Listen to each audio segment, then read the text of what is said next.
ensemble, je me retrouve de nouveau dans une face cam. Comme vous le savez, pour l'instant, je fais retour de course, face cam et vlog. Je suis désolée, je n'ai pas eu le temps de vlogger.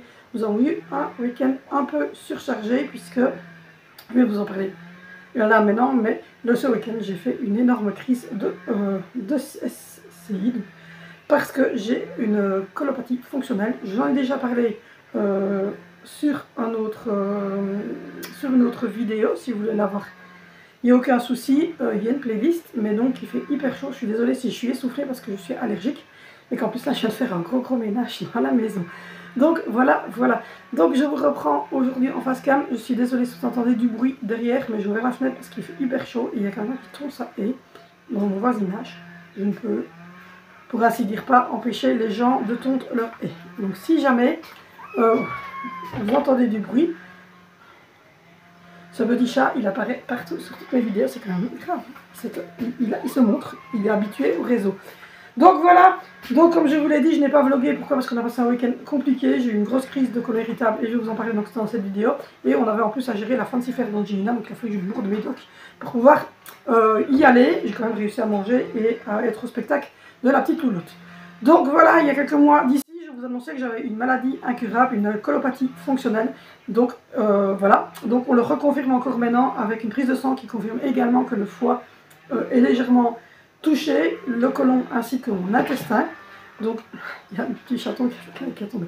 Donc du coup il n'y a pas de traitement pour cette maladie. C'est une maladie qui se développe au fil du temps par le stress, par le lactose, par des intolérances qui arrivent au fur et à mesure de votre vie.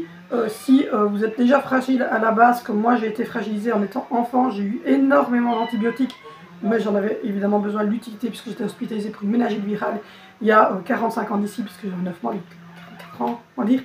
Et donc du coup mes intestins ont déjà eu de gros problèmes puisque j'ai eu une surdose de médicaments à ce moment-là, et jusqu'à l'âge de mes 6 ans j'ai dû prendre des anticonvulsifs pour ne pas récupérer des convulsions puisque j'ai fait de grosses convulsions.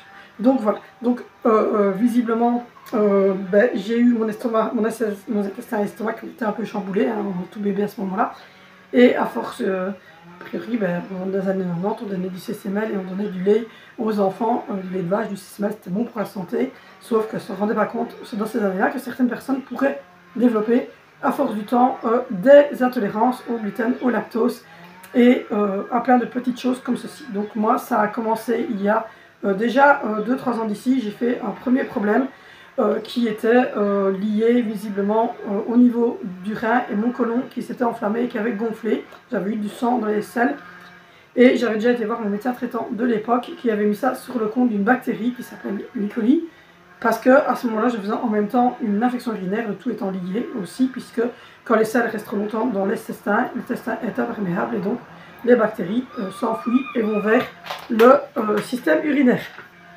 Donc du coup, je suis désolée mais ils miaulent depuis tantôt, vont vers le système urinaire. Donc du coup, j'ai donc été traitée comme si c'était l'E. coli.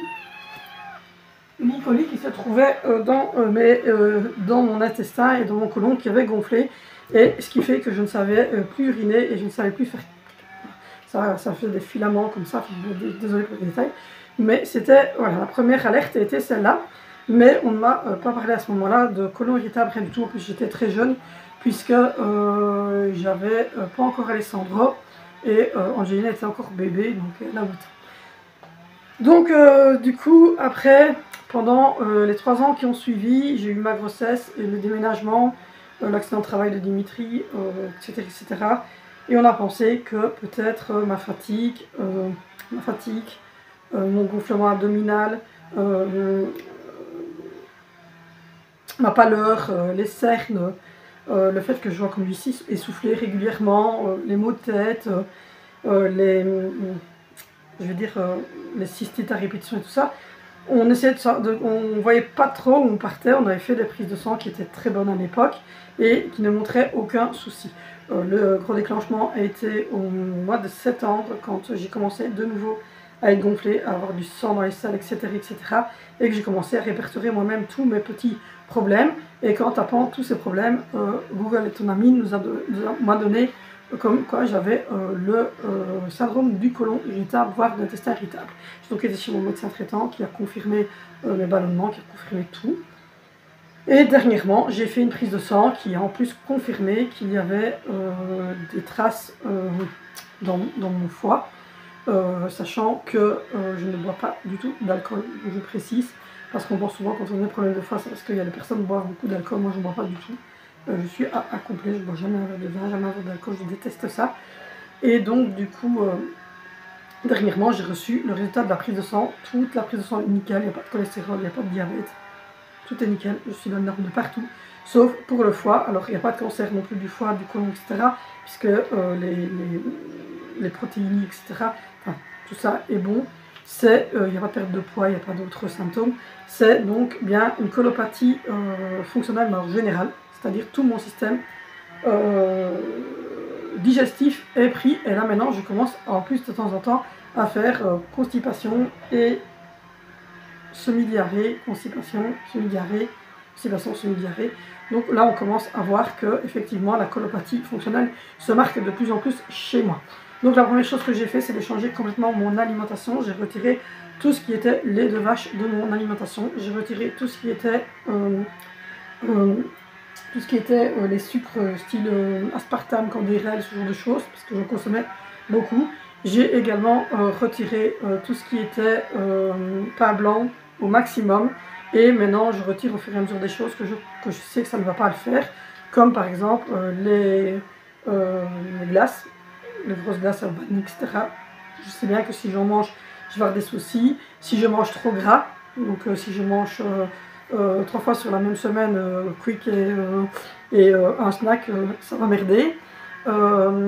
Si je prends beaucoup trop de laitage et certains légumes comme le poireau, et le poireau m'ont posé un problème, et le foie en plus montre d'autres soucis. Donc par exemple, je limite mon café, je prends plus de thé, donc j'en ai plein là à côté de moi, du thé de différentes sortes.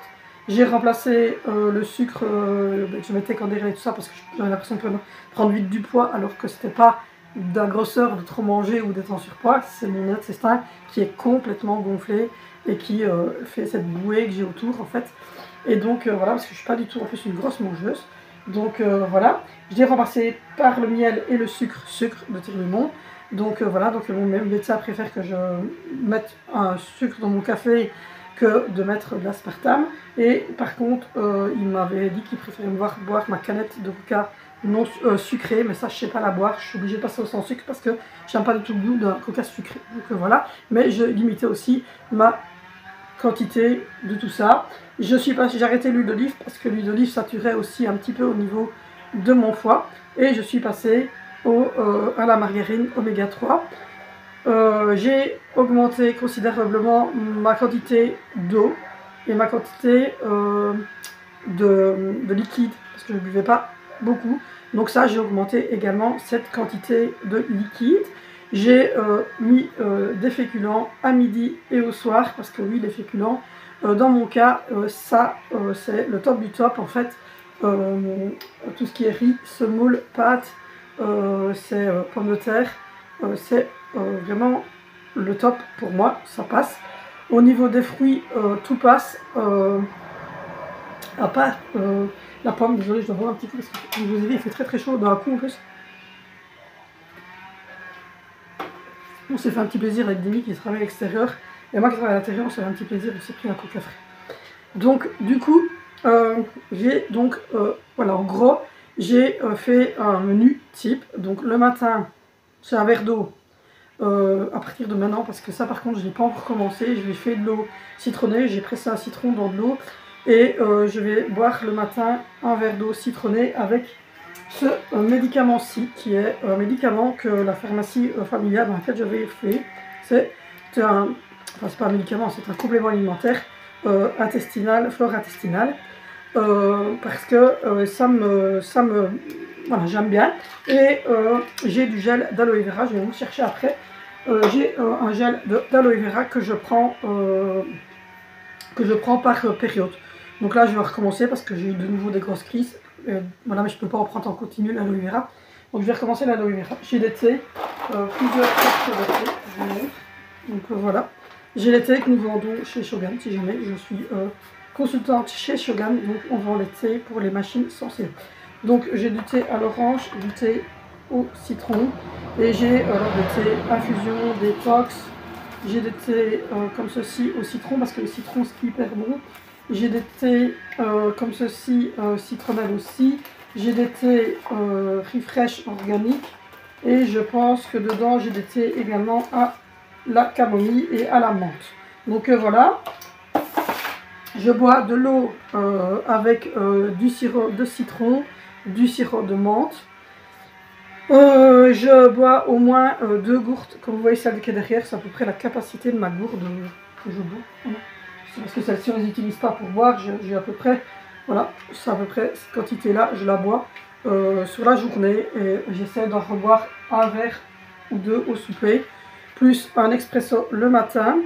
Et je bois un thé, bien souvent, j'essaie d'avoir 1,5 litre minimum par jour. Quand je ne les bois pas, de toute façon, je ne suis pas bien. Je le sens tout de suite. Je mets des féculents à tous les repas. J'évite tout ce qui est lactose, tout ce qui est graisse. Je me fais plaisir quand même de temps en temps, mais voilà, j'essaye de me contenir. J'ai également introduit un peu plus de viande et de légumes dans mon alimentation du quotidien. J'ai remplacé le matin, je prends du fromage blanc avec du muesli ou un petit yaourt mousseux. Je vais commencer bientôt aussi les milkshakes que je vends chez Shogun. C'est des milkshakes en poudre dans lequel il y a de tout et qui est très bon pour la santé d'ailleurs, et avec du lait sans lactose. Donc voilà, je bois du lait sans lactose pour tout ce qui est sauce béchamel, tout ce qui est quand je dois faire une sauce, quand je dois boire au matin, mettre dans un céréal, quand je dois faire un milkshake, quand je fais mes yogourts maison, voilà, grosso modo, comme mettre dans mon café ou quoi, c'est toujours du lait sans lactose. Les fromages, je les prends les plus élevés possibles au niveau de l'âge. Le beurre ne me pose aucun problème. La crème, je la prends légère et elle passe, celle-là, pour mettre dans les petites sauces, etc.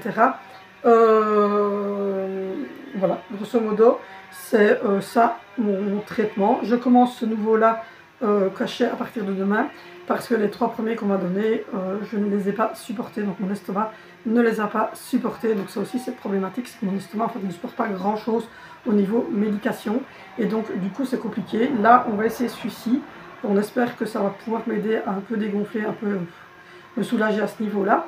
Je bouge beaucoup plus, je fais le ménage, je sors, je vais à la serre, voilà, j'essaie de bouger. C'est bon aussi pour les intestins, pour tout ce qui est crise. Quand j'ai très mal, quand j'ai des grosses crises, je prends du Buscopan. Ça doit être l'équivalent du Spasfon sur la France.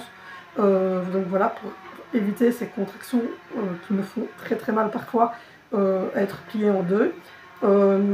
Du coup, voilà. Si je suis constipée, ben, je ne prends rien du tout parce que le laxatif, on m'a déjà dit de prendre du laxatif, mais en fait j'en ai parlé avec ma pharmacienne. Elle m'a dit que c'était très mauvais d'inclure du laxatif déjà, mais en plus d'inclure du laxatif sur un côlon et des intestins malades, c'est vraiment pas la bonne solution, c'est pour se déshydrater. Donc du coup, quand c'est constipé, ben, je fais mon traitement, je bois énormément pour essayer de liquéfier et aller aux toilettes. Quand c'est l'inverse, je prends du Tazectan parce qu'il faut savoir que tout ce qui est Imodium et tout c'est pas bon. Donc moi je prends uniquement du Tazectan pour stopper la diarrhée. Et là, comme vous l'avez vu dans le petit complément alimentaire que je viens de montrer, il y a des probiotiques qui vont également pouvoir réparer la flore intestinale, même si le Tazectan c'est pareil, c'est un probiotique qui arrête la diarrhée au fur et à mesure du temps. Donc voilà pour le traitement, il n'y a pas d'autre traitement. Donc là on essaie de calmer la douleur quand j'ai une crise, on essaye de gérer l'intérieur avec ce complément alimentaire. Et j'essaye moi de tenir l'état général en essayant d'adapter mon alimentation le plus possible à mon problème. J'en parle ouvertement, j'en ai parlé à ma famille parce que je sais que si je vais manger chez ma maman, etc., il y a certaines choses que je ne peux pas consommer. Désolée, j'ai pris un antihistaminique au matin et malgré tout, entre eux qui tondent Et la quantité de pollen qu'il y a dans l'air, je peux vous dire que quand vous êtes allergique comme moi, c'est compliqué. Donc voilà, donc du coup, un petit peu des nouvelles pour ma part. Je me sens mieux, je suis moins fatiguée parce qu'on commence à régler les choses, mais il va falloir le temps. C'est comme j'en parlais avec ma pharmacienne et mon médecin traitant m'a dit la même chose. C'est à moi de trouver en fait la bonne gestion pour que ça fonctionne au niveau de la nourriture, au niveau de la boisson, etc. Donc voilà un petit peu. Je sais que beaucoup d'entre vous ont ce problème et m'ont parlé de ce problème. Donc voilà, donc les nouvelles sont celles-ci. La prise de sang n'était pas très bonne au niveau du foie, mais ça, voilà, c'est comme ça. Et au niveau de mes crises, ben, j'en fais encore très régulièrement. On essaye plein de choses. Et à un moment donné, on tombera sur, je suppose, le bon régime et la bonne façon de faire. Donc voilà, si vous avez des questions, si vous avez des conseils, si vous avez voilà, n'importe quoi, allez-y, vous pouvez commenter la vidéo, je réponds à tous les commentaires. Si vous avez des questions plus privées et que vous n'avez pas envie de parler de vos problèmes, ici en dessous, vous pouvez me parler en MP sur mon profil Facebook Val, MRT Val, voilà, ou vous pouvez m'envoyer un mail sur mon adresse mail mamanytb @outlook.be, je pense. Mais de toute façon, elle est mise ici en dessous, donc voilà.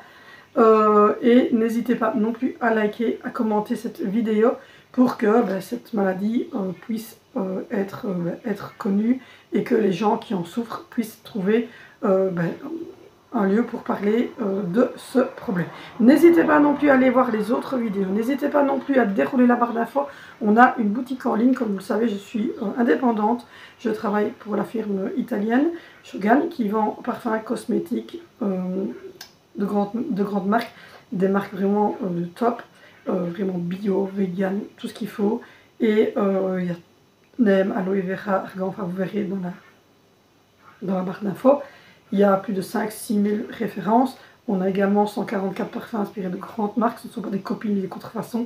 N'hésitez pas à venir me trouver sur mon profil Facebook pour que je puisse vous faire rentrer sur mon groupe, notre bulle d'essence, qui est un groupe privé VIP Shogun. N'hésitez pas non plus à me retrouver sur les réseaux sociaux, à liker cette vidéo, à commenter pour que je puisse être mise en avant et que la chaîne puisse évoluer parce que j'essaie de vous faire des contenus qui parlent de moi, qui parlent des enfants, qui parlent de tout. Donc voilà, je vous fais de gros bisous. Merci pour tout votre soutien, merci pour tous vos messages. N'hésitez pas donc à poser vos questions ou à donner des conseils en dessous de la vidéo. Ils sont les bienvenus. Et on se retrouve dimanche pour un retour de course.